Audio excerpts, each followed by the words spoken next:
make no sense to sensitivity or compassion, fashionably unsuitable, ugly, and dirty cuticles behind, blind to the support and don't see ridicule right in front of you like you're rich in assumption, no revenue.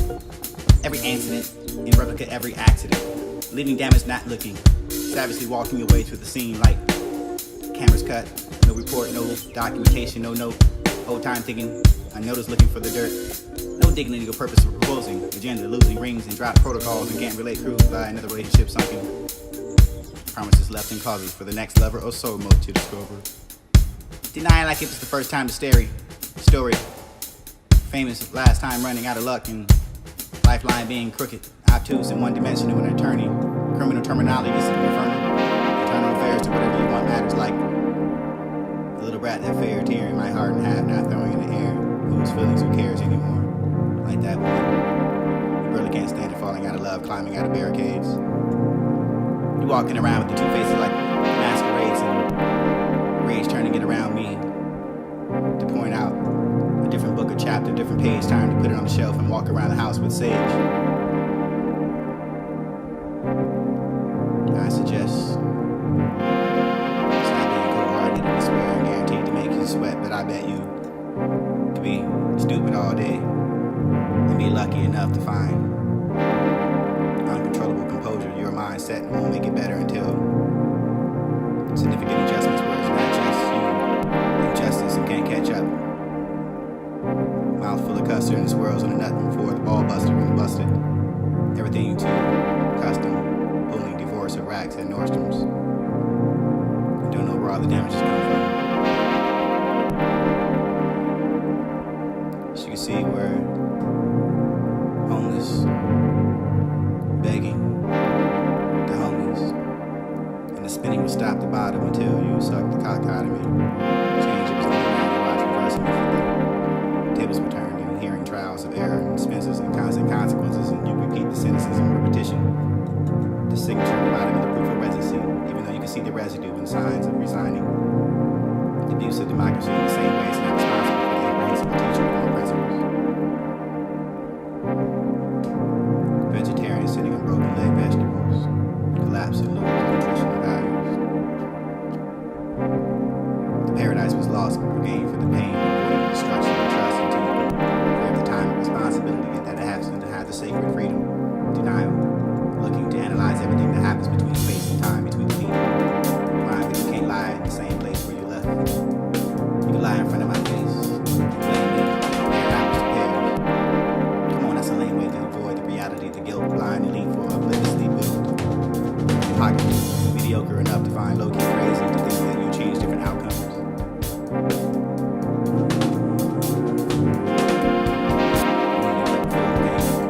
It makes no sense, you can't see the sensitivity, compassion, fashion, and suitably ugly. Blind to the support like you can't see the ridicule. Like you're rich in assumptions and revenue. Incidents with damage looking like a savage walking away from the scene.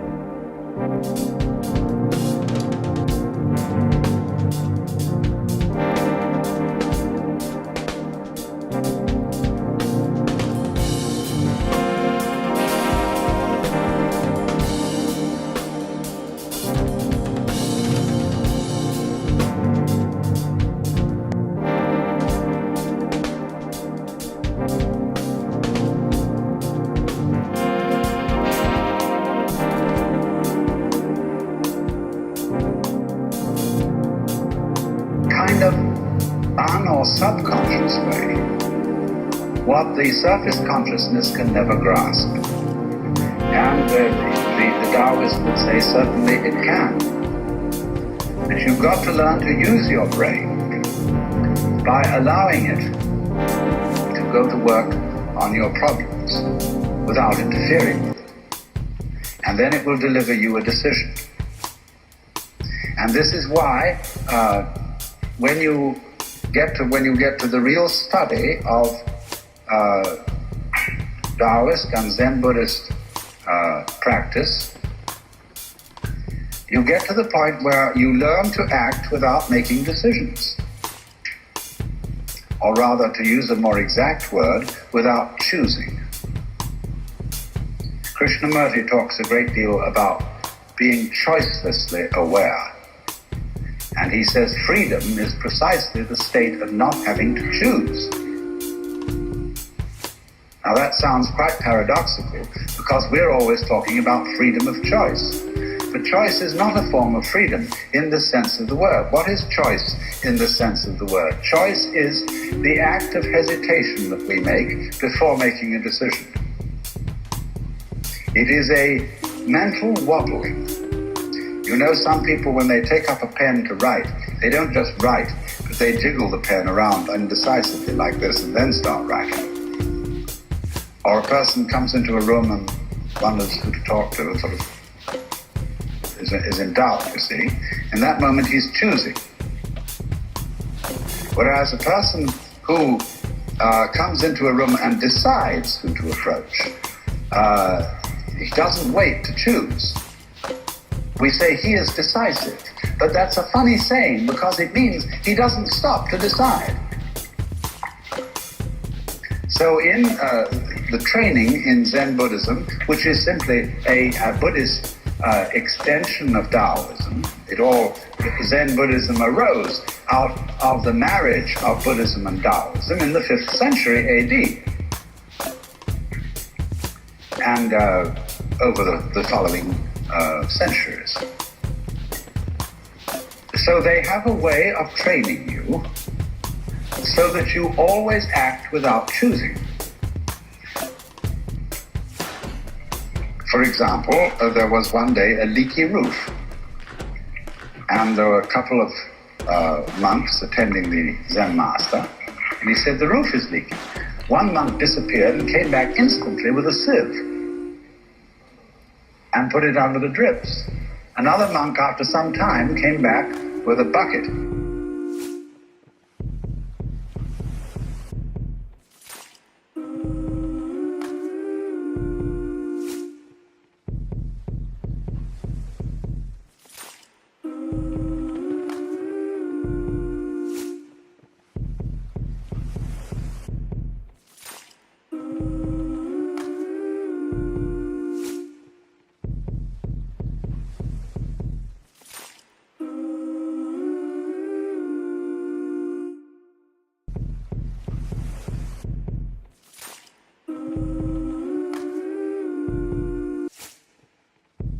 Now, the action wasn't exactly appropriate, to catching rain. But the point was that he was in the spirit of the Zen discipline by acting without choosing. And you will notice this with certain people. Certain people never hesitate. They always seem, if something needs to be done, they seem somehow simply to grab something and do it. Which is a kind of a Zen capacity. But so what happens is this, that the teacher of Zen constantly throws curves at his students and puts them in dilemma situations where they have to act immediately. One of the things, of course, that you mustn't do is rush, because rush is a form of hesitation. When a person rushes to get a train, he starts to fall over his own feet. See? So it really holds him up. It's like trying to drive at high speed through the water with a blunt-nosed boat. That's rush. But now what he's trying to get is a kind of a smooth, unhesitating, flowing action that is the response to the challenge. And it must be done with what is called another use of this word, mu.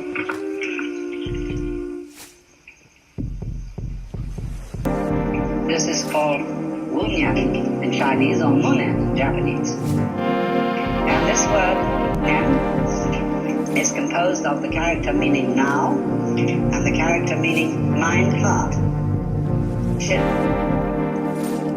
And so it has the meaning of a thought, but especially for us, it is well translated by the psychological term blocking. You're blocking. You say to someone, when they hesitate, when they dither, when they stop to choose. So the attitude of munan, or wunyan, is the unblocked mind,